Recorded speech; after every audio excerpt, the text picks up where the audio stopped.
Football!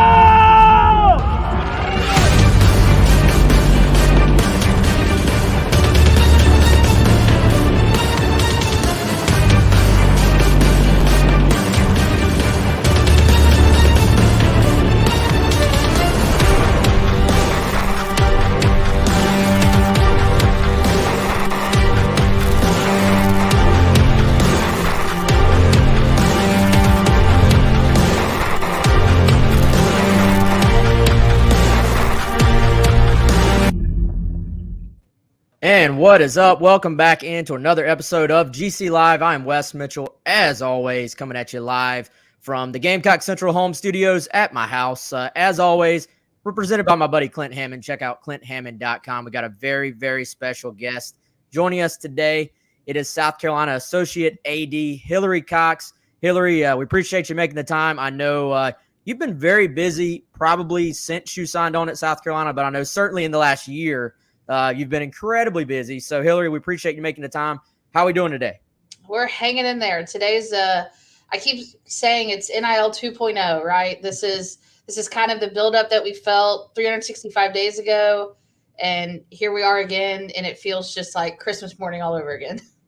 Definitely. We all have managed what I imagine has been a somewhat difficult situation. A year ago, just the floodgates opened, and it was like, hey, guys, do your best. So y'all have certainly been doing that for the last 12 months. And by the way, if you're joining us on the show, if you have questions about NIL, we want for this interview to be a way to educate the South Carolina fans out there. So if you have NIL questions, throw them in the chat on YouTube. We may be able to answer a few of them at the end of the show. But Hilary, first, I wanted to start. So your fancy title is Associate AD. From what I understand, since a point last year, that basically meant anything dealing with name, image, and likeness at the University of South Carolina, your name was probably involved in it some way, somehow. So give the fans, if you will, a little bit of an idea of the day-to-day of what your job currently looks like. It's different every day. So we'll start there. But for us, when name, image, likeness came out, trying to navigate a new space where you don't know a lot about it. You want to make sure that you're as flexible as possible. You can move and pivot when you need to. But the one thing that we were just adamant about was that NIL was not going to fit into one department. This was not a compliance issue. This was not a marketing issue. This wasn't a communications. It was a department-wide initiative, a priority for us. And so it was important that we treated it as such. So that's what led to my move out of compliance and into the space. And so really, if you think about a wheel, I'm at the middle of the wheel, and all the spokes just lead out to everything associated with NIL. And I could sit here for hours and talk to you about those things. But right now for us, our focus is in on education. So we're trying to produce education. We're trying to push stuff out. We just launched a Twitter account, which has been really exciting, so we can, communicate directly. But I'm fielding all these phone calls, and so I meet with people constantly. Spend a lot of time just explaining what NIL is, and that's okay. That's what we want. That's what we need. We really need to have base level education out there to just explain what it is before we get into all of these technical things that kind of come with the territory. Definitely. And again, I appreciate you making the time to be with us here on GC Live. And she just mentioned the Twitter account. Y'all go check it out. It's at Gamecock NIL. Give them a follow.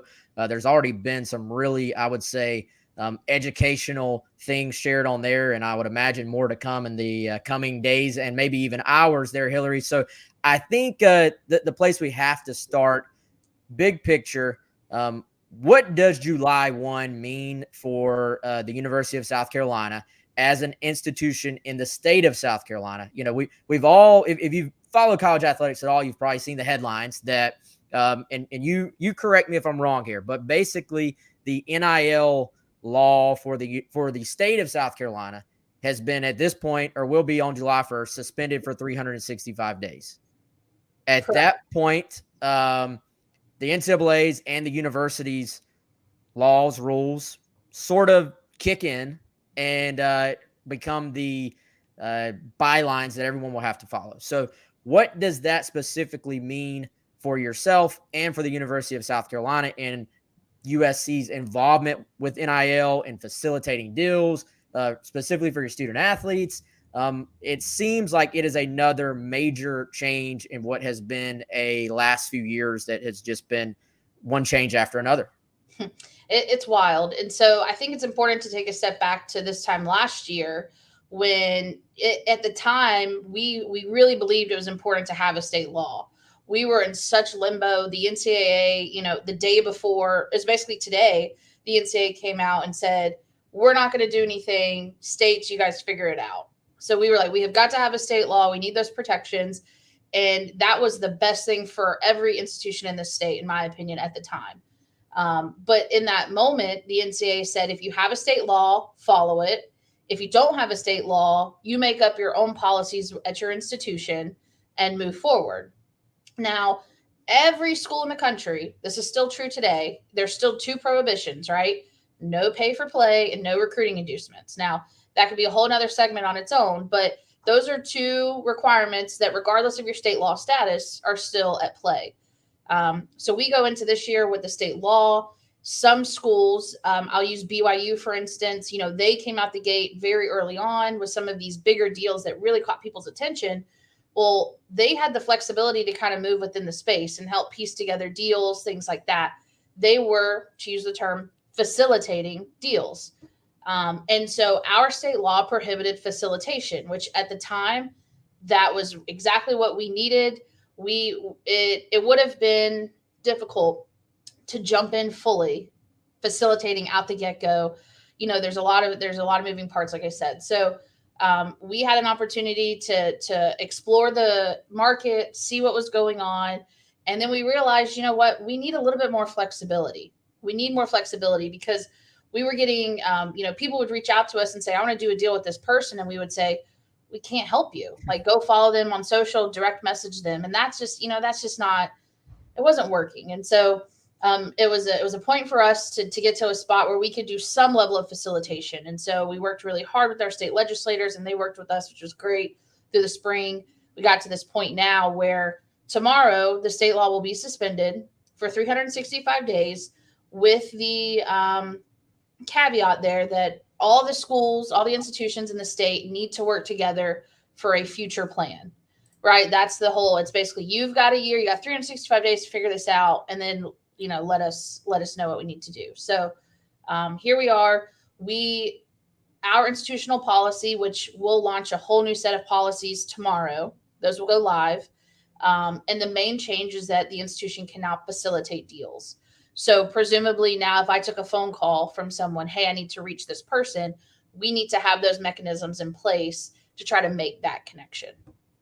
So I guess for you all, it is kind of another new era. It sounds like in what NIL means, just on the day-to-day basis, I feel like, and for all of your student athletes. And so I guess as far as the fans go, or boosters, whatever you want to call them, people who want to be more involved in directly affecting South Carolina student athletes, does this, in theory, make it easier for them to turn around and be able to do that? And also maybe they're able to get a little bit more educated on exactly how to do that. I think so. And that's our hope. That's our goal, right? That, we're trying to launch initiatives that make it easier on both sides. Now we still, we have this sense of, we need to protect our student athletes, right? They have a lot of requirements placed on them. So we need to make sure that we're protecting them, but we're also providing as much access as possible in the space. And so, what we can do now is go and call a business and say, hey, are you interested in doing a deal with this student athlete? Now, those are things that scale is the name of the game at this point. It's trying to figure out what that looks like. And then we keep going, right? And so what does this look like in a year? We could have several employees doing this. We don't know. Like, there's just so many levels to it. And it's something that college athletics has never seen before, which, we've seen it, I guess. We've seen it on the institutional side through like Learfield, things like that, but never on the student athlete side. Definitely. So I want to get into a couple of specific scenarios and situations, and then we'll maybe zoom back out and get your thoughts on where I don't know where this is going in 5 years or something. That's probably a loaded question. But one of the questions we've had, and something that I thought was actually a really cool implementation of NIL, was the names on the back of the jerseys. And that's something I know South Carolina has opened the door for that to be possible. And, I always thought it was a little bit kind of weird, Hilary, that people knew what that number 7 Clowney jersey was back in the day, but it didn't have Clowney's name on it. People knew what a Garcia 5 jersey was or a Gilmore 5 jersey was.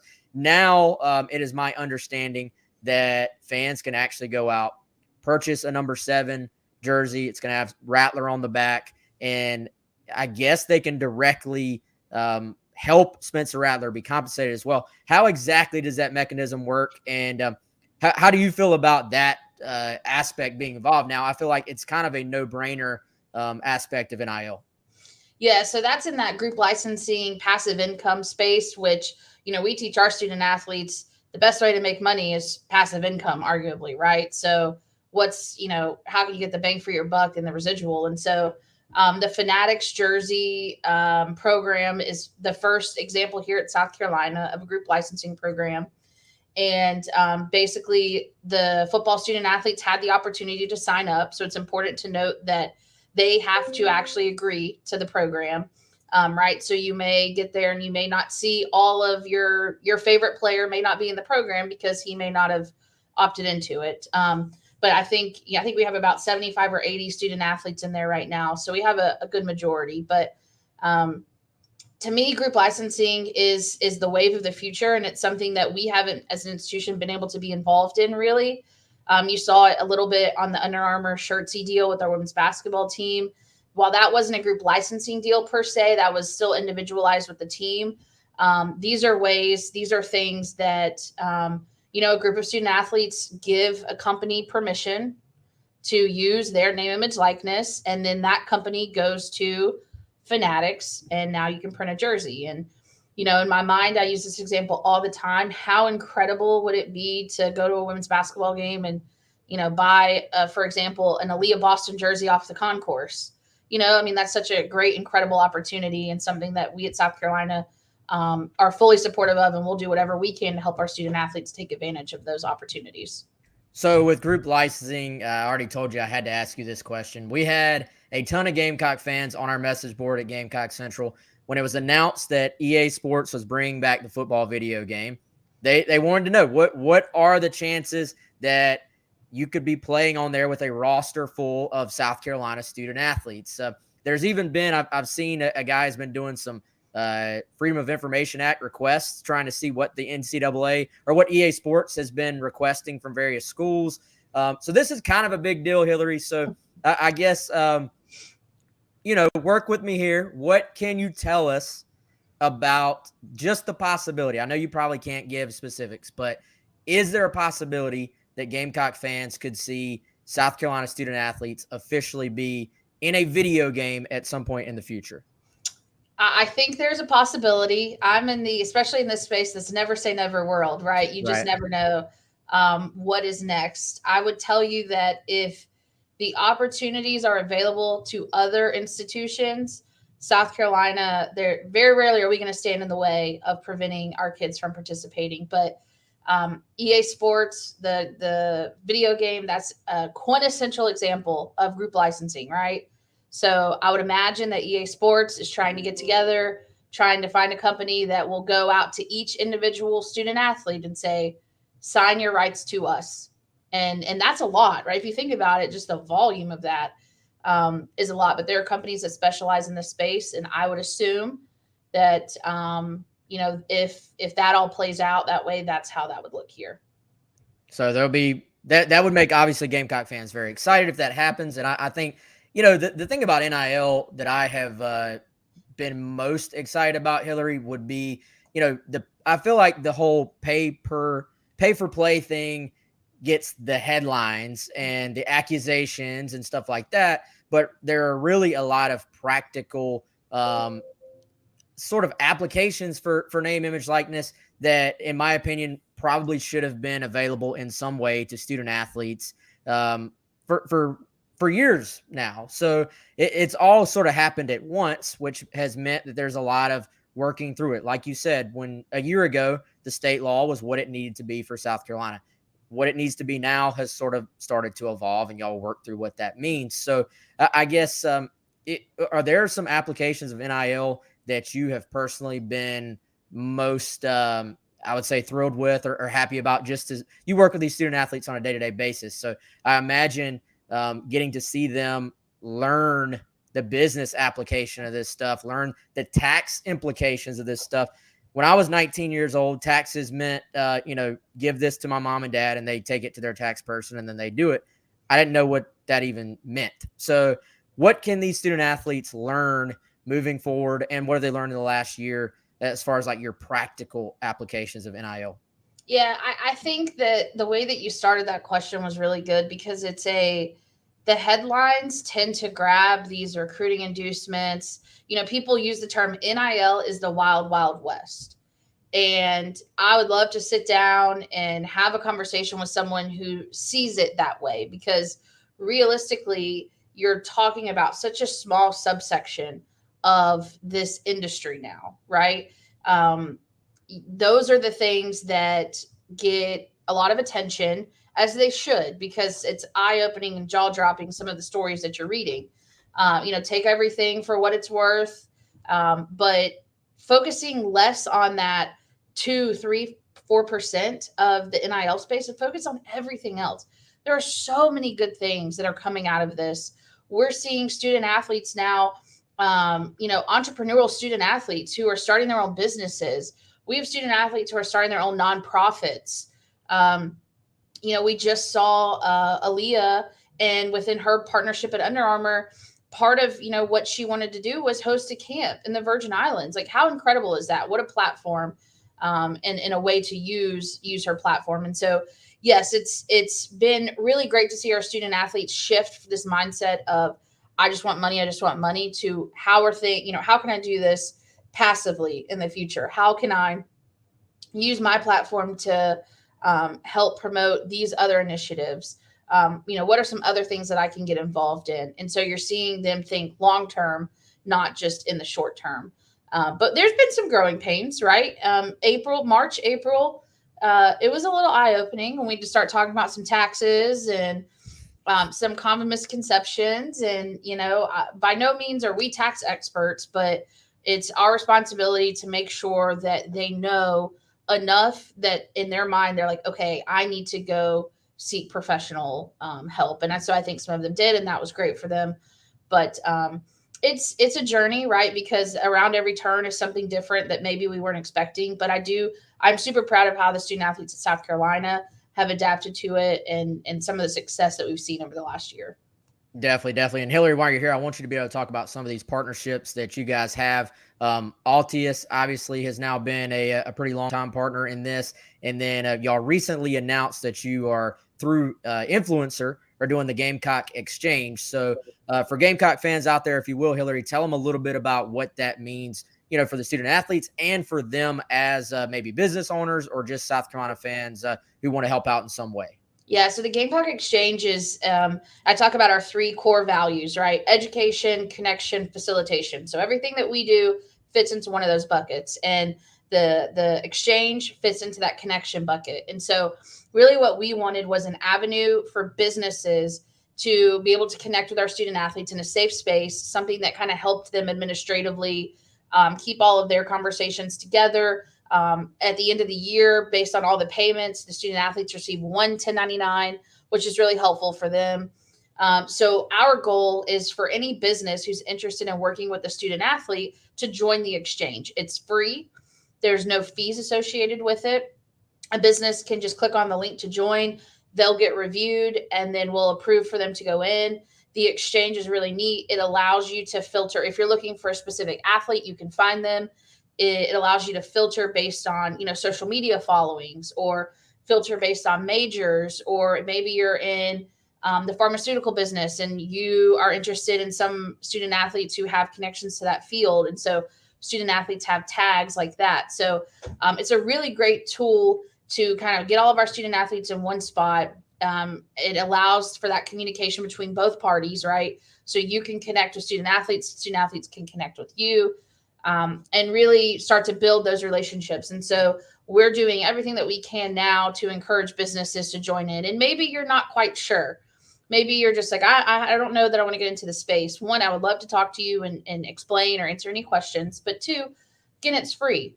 You can get in there and you may not do a deal. Maybe you get to a point where you just can't make a deal happen, and that's okay. Um, but still, it's a great tool, and indirectly, it's a great recruiting tool as well for us to say, hey, we have this platform. Here are all the businesses that are supporting our Gamecock student athletes. So we're really excited to have that. We're going to make that live tomorrow. So we have businesses that are kind of in the queue now, who tomorrow they'll have access to the student athletes, and that communication can start and those deals can come together. Yeah, and one thing I know Beamer has mentioned several times, I believe, is that you would think that could be something that plays in your favor when you consider that there's no pro team in the state of South Carolina. A lot of businesses, if they want to be directly involved in athletics, it's going to be at one of these institutions. So I think that would be something that the easier you guys can make it for the student athletes and for the businesses is one of those indirect advantages that I'm sure y'all are trying to build in that total, the three prongs you're talking about for your student athletes. Yeah. And it's, there's so many lanes in this space, right? There's so many things, all these great ideas, all these great businesses. And this simply just fills this one lane, right? Like, this is the ability for businesses to directly contact the student athletes in a safe environment. And you're no longer DMing them and wondering why they're not responding to my messages on Twitter and things like that. So, you give yourself a summary, you can provide any information about your business.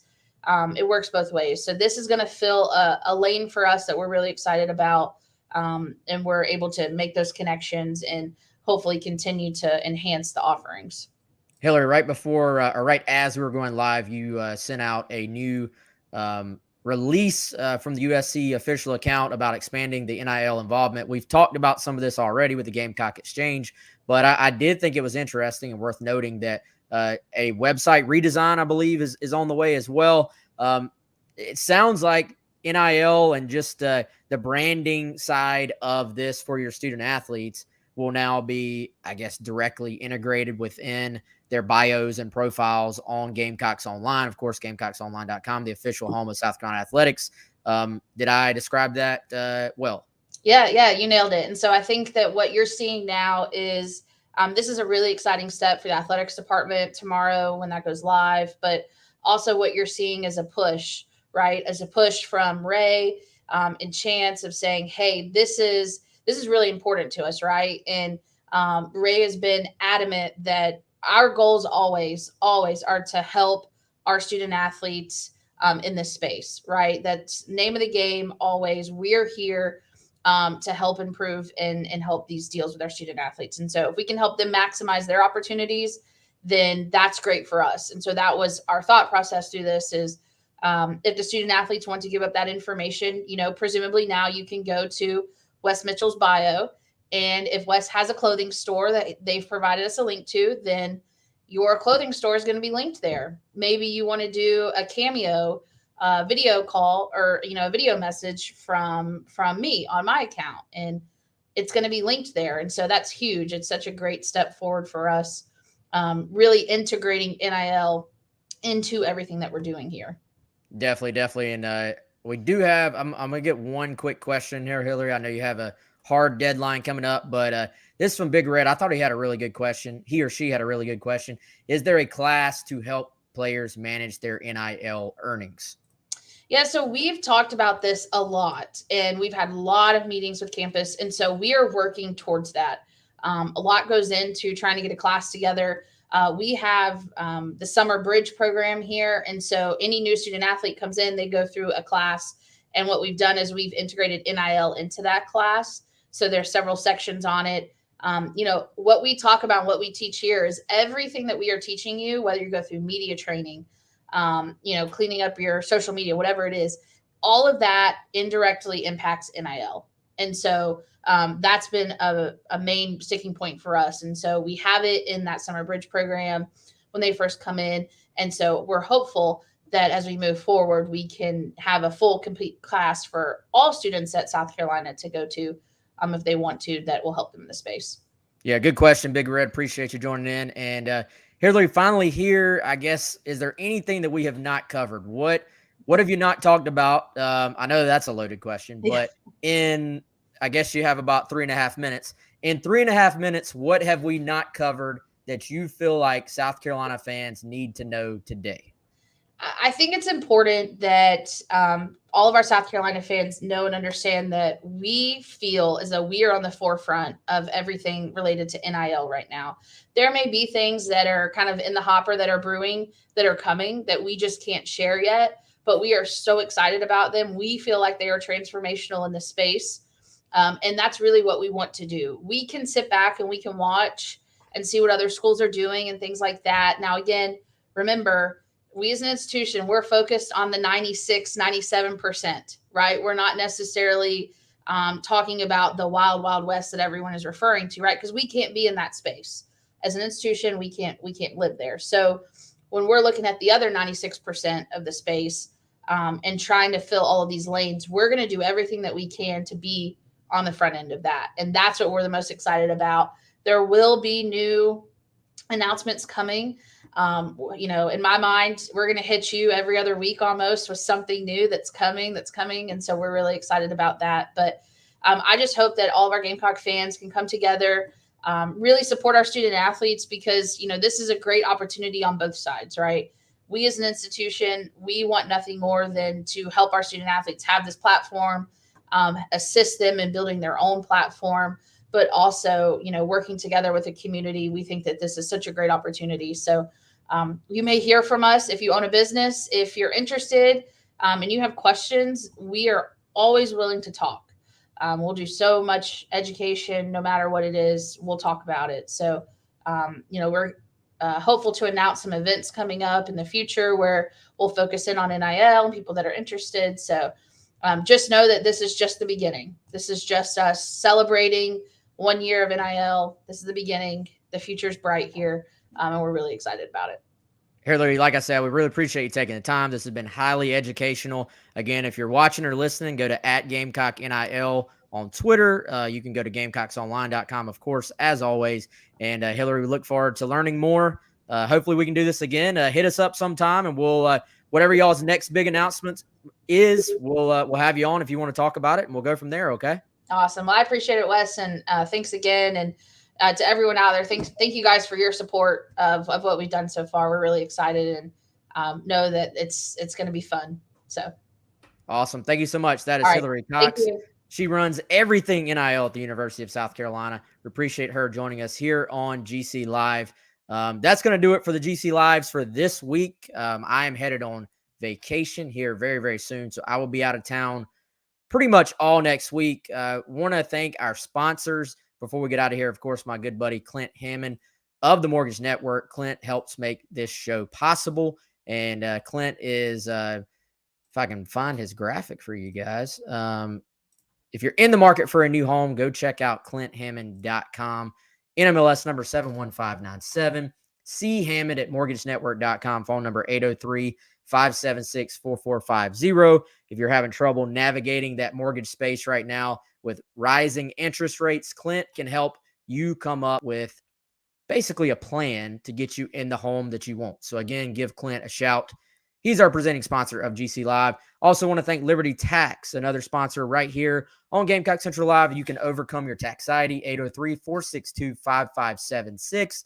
Hey, if you're one of those South Carolina student athletes having to do your NIL taxes, the fine folks at Liberty Tax can help you through that process. And if you start a new business and want to sort of get a head start on what your taxes are going to look like next year as well, again, 803-462-5576. They have 3 locations right here in the greater Columbia area. I did see a question on here that I want to hit for you guys. If y'all give me 1 second, I'm going to get back to it. Again, want to thank Hilary for taking the time. She is a very, very busy person. So appreciate her hopping on, talking about what NIL is and what NIL isn't. I think that's just as important. And y'all, I think one of my biggest takeaways from that interview was, you may see all the headlines. You may see this guy is rumored to get a 6-figure deal and all the pay for play stuff.